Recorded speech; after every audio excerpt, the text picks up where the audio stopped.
La Fête de l'Assomption, celebrated every year on the 15th of August, is one of the oldest and most important religious festivals in France. But it is also a celebration of history, literature, art, music, and national identity. Today, we'll explore those stories together. We'll discover how this feast began and why it became so important in France. Alors, commençons. The word Assumption comes from the Latin Assumptio, meaning to be taken up. According to Christian tradition, at the end of her earthly life, the Virgin Mary was assumed body and soul into heaven. One question surprises many people. If this event is so important, why isn't it described in the Bible? The answer is simple. The belief developed through the traditions of the early church rather than through a single biblical passage. Early Christian communities preserved stories about Mary's final days, and over the centuries these traditions became firmly established. By the 6th century, Christians in the Eastern Roman Empire were already celebrating a feast honoring Mary at the end of her earthly life. As Christianity spread westward, the celebration reached Italy, Spain, and eventually France. Over hundreds of years, the feast grew in importance until it became one of the major celebrations of the Christian calendar. Qu'est-ce que l'Assomption? C'est la fête où les chrétiens célèbrent la Vierge Marie. C'est une fête ancienne? Oui, elle existe depuis de nombreux siècles. Few countries have such a close historical relationship with the Virgin Mary as France. For centuries, France has often been called Le Royaume de Marie, the Kingdom of Mary. From tiny village chapels to magnificent Gothic cathedrals, Mary's presence can be found almost everywhere. Many of France's greatest churches are dedicated to Notre Dame, meaning Our Lady. Immediately, one famous example comes to mind, Notre Dame de Paris. Although famous for its architecture and its appearance in literature, it also reminds us how deeply Marian devotion became rooted in French society. But Paris is only one example. Across the country we find Notre Dame de Chartres, Notre Dame de Reims, Notre Dame de Strasbourg, and countless smaller churches carrying the same name. This reflects not only religious devotion, but also France's artistic heritage. During the Middle Ages, sculptors carved beautiful statues of Mary holding the infant Jesus. Painters covered church walls with scenes from her life, and composers wrote hymns in her honor. For medieval Christians, Mary represented compassion, hope, and protection. Imagine traveling across France 800 years ago. There are no trains, no motorways, no cars. Pilgrims walk for weeks, carrying only a walking stick, a satchel, and enormous veil. Their destination? Some travel to Chartres Cathedral, famous for possessing what believers regard as the veil worn by the Virgin Mary. Others head towards shrine dedicated to Mary in Normandy, Provence, or the Pyrenees. Along the roads they meet strangers who quickly become companions. They share food, tell stories, sing prayers together. The journey itself becomes an act of faith. Tu marches depuis longtemps? Depuis 4 jours. Tu es fatigué? Oui, mais je suis heureux. Pourquoi? Parce que j'arrive bientôt à Chartres. Now we travel toward the 17th century. France is ruled by King Louis XIII. Although he has been married for more than 20 years to Queen Anne of Austria, the royal couple has no children. This is a serious political problem. Without an heir, the future of the kingdom is uncertain. The king was deeply religious. Believing that the kingdom needed divine protection, he turned to the Virgin Mary. On the 10th of February 1638, Louis XIII signed what became known as Le Vœu de Louis XIII, the vow of Louis XIII. In this remarkable declaration, he consecrated France to the Virgin Mary and ordered that every year on the 15th of August, special ceremonies should take place throughout the kingdom in honor of the Assumption. Churches rang their bells, processions filled the streets.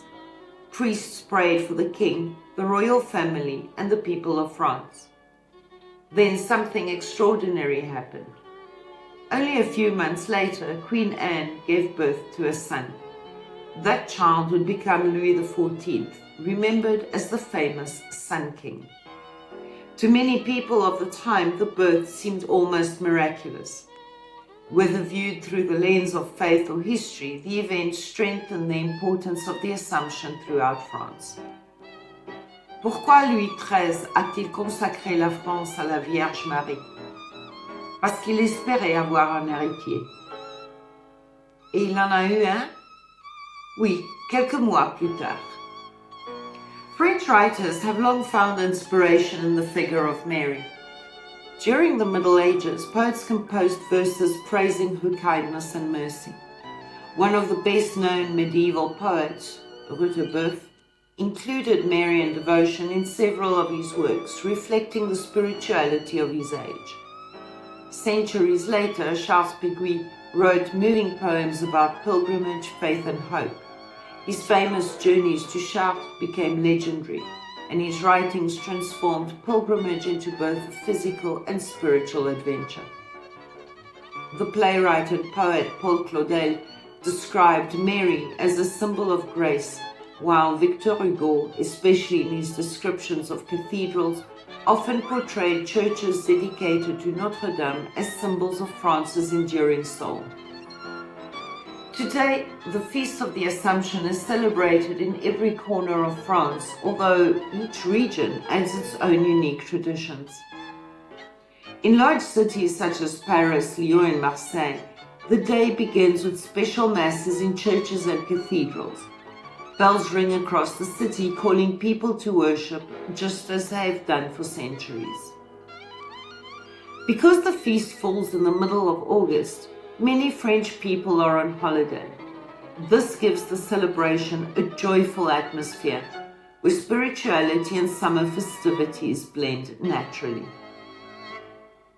Qu'est-ce que vous faites aujourd'hui? Nous allons à la messe ce matin. Et cet après-midi, nous retrouvons toute la famille pour déjeuner. Quelle belle journée! Perhaps nowhere is the Assumption celebrated with greater emotion than at Sanctuary of Our Lady of Lourdes. Every year, pilgrims from every continent travel to Lourdes. Some come seeking healing, others to pray, and many simply to experience the remarkable sense of peace that surrounds the sanctuary. On the evening of the 15th of August, thousands of people gather for the famous candlelight procession. France is home to many Marian pilgrimage sites. The magnificent Chartres Cathedral welcomes visitors throughout the year, especially around the Feast of the Assumption. Its famous blue-stained glass windows bathe the interior in a soft light that has fascinated pilgrims and artists for centuries. Further south lies Rocamadour. Dramatically built into the side of a cliff, pilgrims climb hundreds of steps to reach its ancient chapels, following a tradition that dates back to the Middle Ages. Another important destination is Le Puy Cathedral, one of France's oldest pilgrimage churches and the traditional starting point for many pilgrims walking to Santiago de Compostela. These places remind us that pilgrimage is not simply about arriving at a destination. It is about the journey itself, the people we meet, and the moments of reflection along the way. Tu voudrais visiter Rocamadour? Oui, j'adore les villages historiques. Et Chartres? Bien sûr, sa cathédrale est magnifique. Let's learn a few useful French words connected with today's topic. L'Assomption means the Assumption.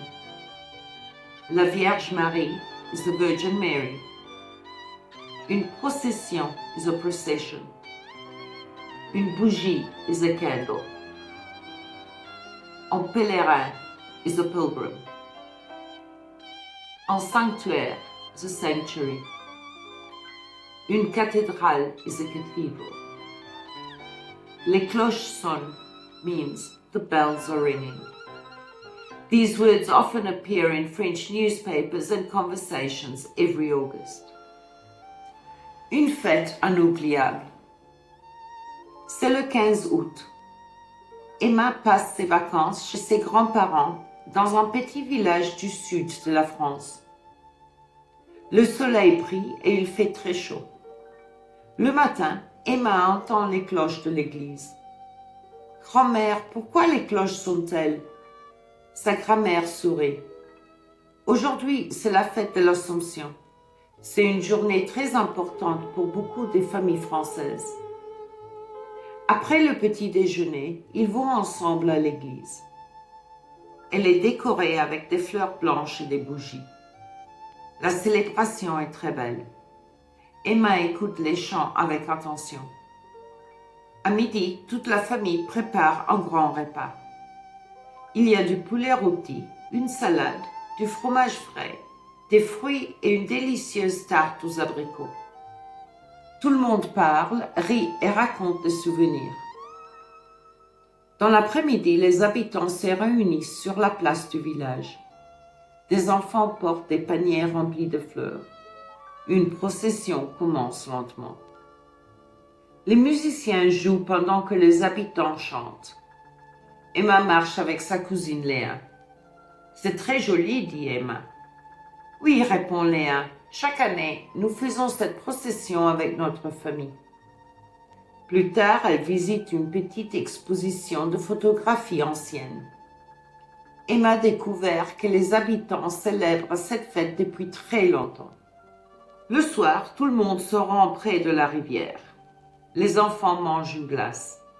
Les adultes discutent tranquillement. Puis le ciel devient sombre. Soudain, le premier feu d'artifice éclaire la nuit.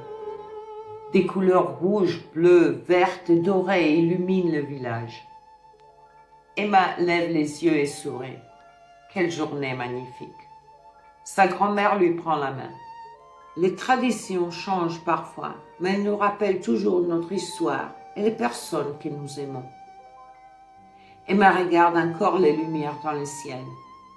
Elle sait qu'elle se souviendra longtemps de cette belle fête française. Merci beaucoup d'avoir regardé cette vidéo. If you enjoyed this journey through one of France's most beautiful traditions, don't forget to like this video, subscribe to the channel, and turn on notifications so you never miss a new lesson on the French language. And before you go, tell me in the comments, does your country have a special national or religious celebration that brings families together every year? I'd love to hear your answers. Merci encore, à très bientôt et bon apprentissage du français.